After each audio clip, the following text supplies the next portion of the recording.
Hi guys, आज की इस वीडियो में हम देखने वाले हैं कि ये जो हमारे पास एक आरओ है, इस आरओ के अंदर की जो मोटर होती है बूस्टर पंप, ये बूस्टर पंप किस तरह से खराब होती है और खराब होने पर उसको कैसे चेक किया जाता है, या अगर अपने मार्केट से नया बूस्टर पंप लाया तो उस बूस्टर पंप के प्रेशर को कैसे चेक करेंगे, आज हम देखने वाले हैं। तो चलो अभी सबसे पहले हम इसका बूस्टर पंप देखेंगे। पता है कि जब आपके आरओ के अंदर ये बूस्टर पंप खराब हो जाता है या बंद हो जाता है तो उस वक्त आपका जो आरओ है, ये आरओ पानी को सक्शन नहीं कर पाता, मतलब खींचता नहीं। तो पानी का पंप जो होता है ये खराब हुआ है या चालू है, ये या अगर उसका प्रेशर कम ज़्यादा है, ये कैसे चेक करेंगे। तो चेक करने से पहले ना हमें इस पंप के बारे में कुछ डिस्क्रिप्शन देखना है, स्पेसिफिकेशन देखना है कि पंप का जो फ्लो रेट है नॉमिनल कितना है, तो 1.5 एलपीएम है। मैक्सिमम पंप का आउटपुट प्रेशर 140 psi प्रेशर है और पंप का इनलेट प्रेशर है 60 psi। ये नॉर्मली ना हमें मतलब मैक्सिमम 140 के अंदर तकरीबन 120 psi तक इसका प्रेशर हमें मिलना ही चाहिए, उतना प्रेशर इसमें रहना ही चाहिए। तो ये जो प्रेशर हमने यहाँ पर देखा कि ये जो बूस्टर पंप है, ये booster pump normally 24 volt DC supply पे चलते हैं।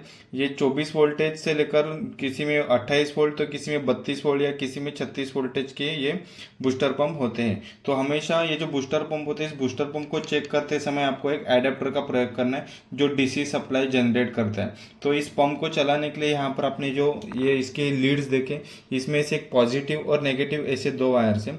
यहाँ पर हमने देखा कि ये पॉजिटिव वायर है और यहाँ पर ये ब्लैक कलर वाली है जो देखिए नेगेटिव वायर है। तो इस बूस्टर पंप को चलाने से पहले मतलब ये बूस्टर पंप चालू है, अगर चालू है तो उसका प्रेशर जो ये प्रेशर सही है या कम है, ये हम आज चेक करने वाले। तो ये जो पंप होता है, इस पंप के ऊपर इनलेट आउटलेट आप कैसे पहचानेंगे। तो यहाँ पर ना एरो दिया गया है, देखो ये जो एरो है ना, ये अंदर इन की ओर आते हुए दिखाई देता है, मतलब यहाँ पर इनलेट का पाइप लगाएंगे। और ये जो पाइप है, ये जो एरो है, ये एरो आउटलेट की ओर दिखा है, अर्थात यहाँ पर आउटलेट का पाइप लगाएंगे। तो ये जो पाइप मतलब यहाँ पर जो एरो दिया है, इस एरो को लगाने से पहले यहाँ पर हमें इसके इनलेट थ्रेड वॉल लगाना है। तो यहाँ पर जब इसके थ्रेड्स लगाएंगे तो थ्रेड्स लगाने से पहले यहाँ पर टेफ्लॉन भी लगानी पड़ती है। तो अभी ना हम लोग धीरे धीरे सब इसकी तैयारी करके रखेंगे। अभी यहाँ पर जो हमने देखा कि इनलेट का जो एक एरो है, इस इनलेट के एरो के ऊपर ना ये इसका थ्रेड लगेगा, एल्बो। इस एल्बो को ऐसे ही डायरेक्ट नहीं लगाना है। अगर आपने इस एल्बो को डायरेक्ट लगाया तो यहाँ से वाटर लीकेज की समस्या आपको बार बार मिलती रहेगी। तो इसके लिए यहाँ पर हमें सबसे पहले टेफ्लॉन टेप लगानी। इस थ्रेड के ऊपर टेफ्लॉन टेप लगाने का सबसे बेस्ट तरीका मैं आज आपको दिखाऊंगा। ये जो टेफ्लॉन टेप है, इस टेफ्लॉन टेप को ना ऐसे पहले दोहरी रस्सी के पोजीशन में इसको हल्का सा धीरे धीरे बेंड करो या रगड़ लो। फिर ये जो थ्रेड्स होते हैं ना, ये थ्रेड के बीच में बराबर इस थ्रेड के बीचों बीच आपको इस यूनियन के ऊपर इस धागे को यानी कि टेफ्लॉन टेप को बराबर इस हर एक थ्रेड के बीच में इसे फंसाना है।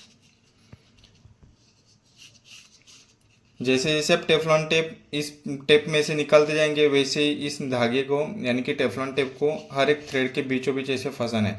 इससे क्या होगा ना कि ये जो थ्रेड होता है, इस थ्रेड के बीच का गैप यानी कि अंतर मिट जाएगा। तो इसी तरह से टेफ्लॉन टेप हमेशा आपको लगानी है। देखो मैंने इसको धागे की शेप में से बदला और इसको हर एक इसके थ्रेड के बीचों बीच ऐसे लगाया, जिससे क्या होगा कि इस एल्बो को और यूनियन को अच्छी तरह से पैकिंग मिलेगी, जहाँ से वाटर लीकेज कभी नहीं होगा। तो इसी तरह से एल्बो आपको लगाना है। अब यहाँ से सभी भागों के ऊपर टेफ्लॉन टेप, सभी थ्रेड के ऊपर टेफ्लॉन टेप चढ़ने के बाद धीरे धीरे इस टेप को ऐसा आपको हल्का सा चपटा करना है और चपटा करने पर बाद में इसको ऐसे फिनिशिंग देनी है। आपने इसको ऐसे फिनिशिंग दी, अभी टेप को तोड़ दो। जो ज़रूरत की चीज़ अभी आपको नहीं है तो उस वक्त उसको बाजू में कर दो। अभी अपनी इस एल्बो को लिया, एल्बो को इस इनलेट के वॉल के ऊपर सबसे पहले टाइट करके लें। टाइट करते समय हमेशा इसको हल्के हाथों से घुमाते रहें और जो उसका थ्रेड है उस थ्रेड के ऊपर बैठना ही चाहिए। अगर थ्रेड आगे पीछे हो रहा है तो एल्बो को दोबारा निकाल कर वापस लगाएं।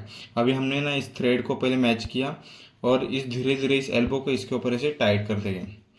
ये तब तक टाइट करेंगे जब तक पूरी तरह से हाथ टाइट नहीं होता है, मतलब ये एल्बो घुमाने की प्रक्रिया हमारी पूरी नहीं होती। अभी देखो यहाँ से हमने इस एल्बो को ऐसे फिट किया, ठीक ऐसे ही यहाँ पर आउटलेट के एल्बो को भी हम फिट करेंगे। शुरुआत में जैसे पहला एल्बो हमने लगाया था ना, वैसे ही ठीक यहाँ से दूसरा एल्बो भी लगाया है। अभी ये एल्बो लगाने के बाद यहाँ पर जो है, ये जो इसके जो दोनों भी लीड है, यहाँ पर पॉजिटिव और नेगेटिव डीसी सप्लाई वाले, यहाँ पर हम एक एडेप्टर के कनेक्शन यहाँ पर जोड़ेंगे। तो अभी सबसे पहले इसको चलाने के लिए हमें लगभग 24 वोल्ट डीसी सप्लाई का एडेप्टर लेना पड़ेगा। ये जो बूस्टर पंप है, इस बूस्टर पंप को चेक करने के लिए सबसे पहले आपको इसकी कंटिन्यूटी चेक करनी है। अगर इन दोनों वायर को चेक करते समय अगर ये कंटिन्यूटी ऐसे तेज जलती है तो समझ जाना है कि आपका बूस्टर पंप का कनेक्शन सही है। अगर ये कंटिन्यूटी नहीं जलती तो समझ जाना कि बूस्टर पंप का अंदर का जो स्टेटर है, जो वाइंडिंग है, वाइंडिंग जल चुका है, खराब हो चुका है। तो इसको चेक करने के लिए सेम कंटिन्यूटी की एक वायर हमने एक पॉइंट एक वायर के ऊपर रखा और दूसरे वायर को दूसरे पॉइंट के ऊपर रखा। देखो ऐसी कंटिन्यूटी जली, मतलब समझ जाना है कि आपका पंप का अंदर का कॉइल वाइंडिंग सही है। इसी तरह से पंप के बॉडी के ऊपर भी चेक करना है। वायर, ये जो पंप का वायर है ये और मोटर की बॉडी, इसके साथ कोई भी कनेक्शन नहीं रहना चाहिए, तो इसको बोलते ग्राउंडिंग चेक करें। तो ग्राउंडिंग भी हम लोग इसी तरह से चेक करेंगे। दोनों वायर के ऊपर चेक करते समय आपकी कंटिन्यूटी नहीं जलना है। अगर नहीं जल रही है मतलब आपका पंप ग्राउंड भी नहीं है, इसकी वायरिंग भी सही है, देन आपको उसका प्रेशर चेक करना है। देखो यहाँ पर आप देख रहे हो कि 24 वोल्टेज की डीसी सप्लाई का आपका एडेप्टर लगेगा।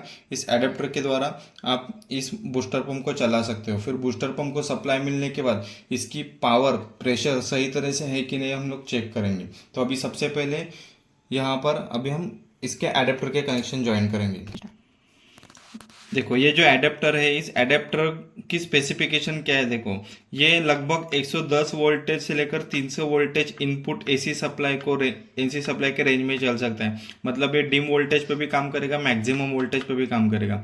आउटपुट देखो तो 24 वोल्ट डीसी जो 2.5 एम्पेयर करंट प्रोवाइड करता है। अर्थात ये जो एडेप्टर है ये 24 वोल्ट है और हमारी ये जो बूस्टर पंप की जो मोटर है, ये मोटर भी अभी 24 वोल्टेज की है। देखो यहाँ पर आपको देख रहे हो 24 वोल्ट, तो आपका एडेप्टर भी 24 वोल्ट का है। तो दोनों भी सेम रेंज के हो, इतना ध्यान में रखना। तो अगर ये दोनों भी सेम रेंज के रहेंगे तो ये बूस्टर पंप जल्दी खराब भी नहीं होगा, मतलब इसमें कभी इलेक्ट्रिकल प्रॉब्लम नहीं है। इस एडेप्टर में से, जिसको हम लोग एसएमपीएस बोलते हैं, इस बोर्ड में से एसएमपीएस में से परफेक्ट 24 वोल्टेज सप्लाई आ रही है या नहीं आ रही, तो सबसे पहले वो हमें चेक करना है। ये लगभग डीसी सप्लाई देगा। ये जो सप्लाई होता है ये एसी सप्लाई को डीसी सप्लाई में बदलने का काम करता है। अभी ये जो एडेप्टर है, एडेप्टर लगभग हमें 24 वोल्टेज सप्लाई जब देगा तो ये हमारा बूस्टर पंप चलेगा। तो इसकी वोल्टेज चेक करने के लिए हमें क्या करना है, ये जो मीटर है, इस मीटर के नॉब को डीसी वोल्टेज पे सेट करना है। आपने यहाँ पर देखा वी और यहाँ पर जो अल्टरनेट लाइन दिए हैं, डॉटेड लाइन दिए हैं, यहाँ पर इस नॉब को धीरे धीरे सेट करेंगे।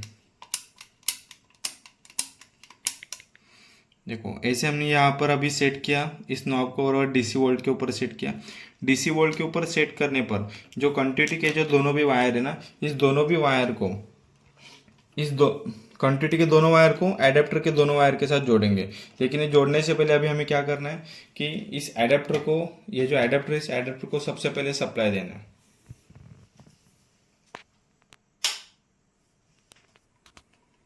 अभी एडेप्टर में सप्लाई देने के बाद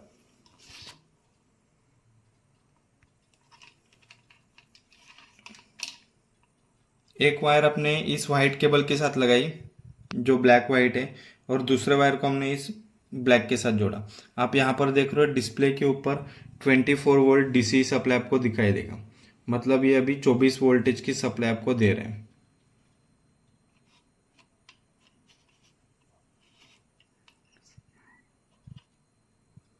देखो ये 24 मतलब 24.5 वोल्टेज की सप्लाई दे रहा है।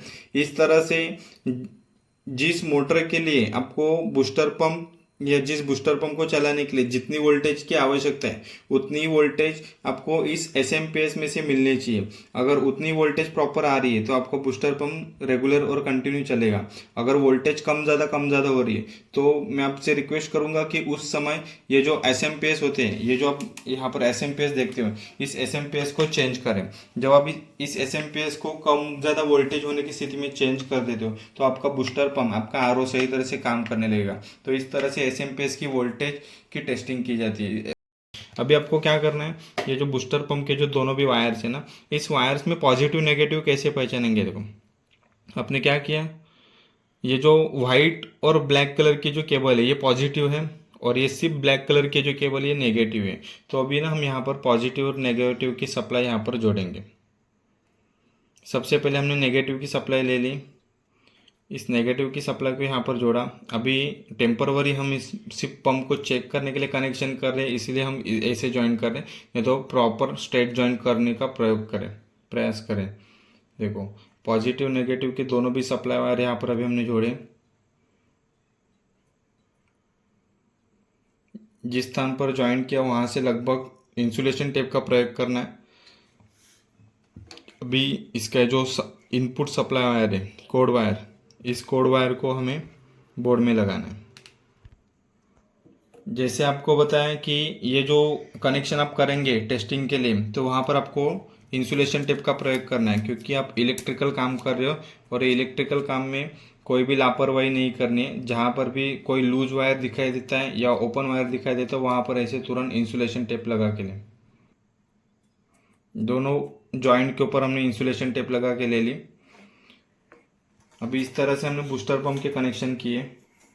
ये बूस्टर पंप का सप्लाई वायर है, इस सप्लाई वायर को हम बाद में बोर्ड में लगाएंगे। अभी आपको क्या करना है, ये जो यहाँ पर आपका जो इनलेट का, ये जो आपका जो इनलेट का जो पाइप है, इस इनलेट के पाइप को बूस्टर पंप के इनलेट में जोड़ना है। तो इसका इनलेट देखो यहाँ पर है, ये आपको एरो दिखाई देता है, ये एरो यहाँ पर लगाना है। तो हमें अभी इस पाइप को इस इनलेट के एल्बो में लगाना है, और जो आउटलेट का जो एल्बो है ना, इस आउटलेट के एल्बो के ऊपर एक पाइप लगाना है।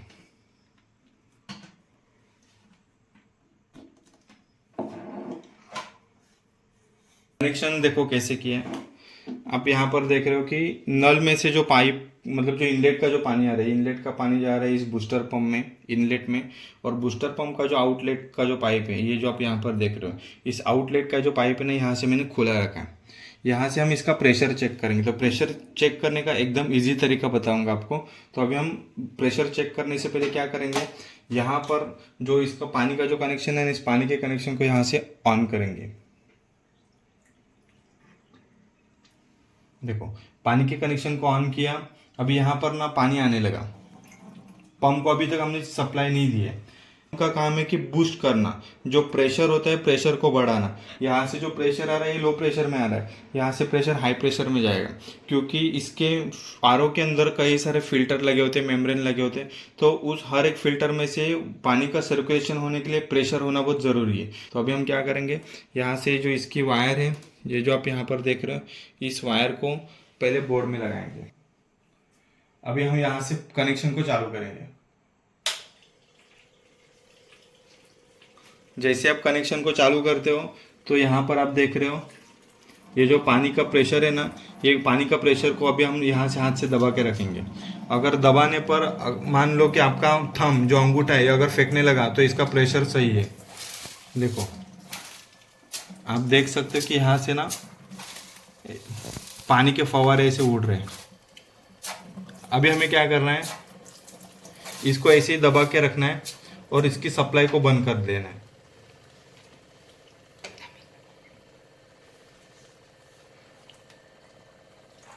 प्रेशर ठीक चेक करने के लिए अभी हमने क्या किया, यहाँ से इसको दबा के रखा और इसकी सप्लाई को बंद किया। देखो अभी सप्लाई बंद किया तो अभी यहाँ से मेरा हाथ आगे नहीं फेंक रहा है। अभी इसी स्थिति में आपको थोड़ी देर रुकना है। अभी यहाँ से हाथ छोड़ के देखो, ये लो प्रेशर में आ रहा है, मतलब मैं अगर इसको दबाऊं तो प्रेशर अभी यहाँ पर रुक जा रहा है, क्योंकि पंप को बंद किया।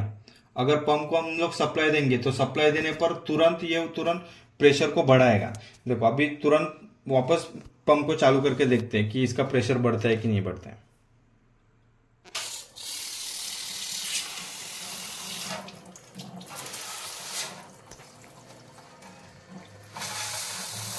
आप यहाँ पर देख रहे हो कि मुझे प्रेशर रोका नहीं जा रहा है, इतना प्रेशर यहाँ पर ऐसे बढ़ जाता है। तो इस तरह से हम पंप का प्रेशर चेक कर सकते हैं।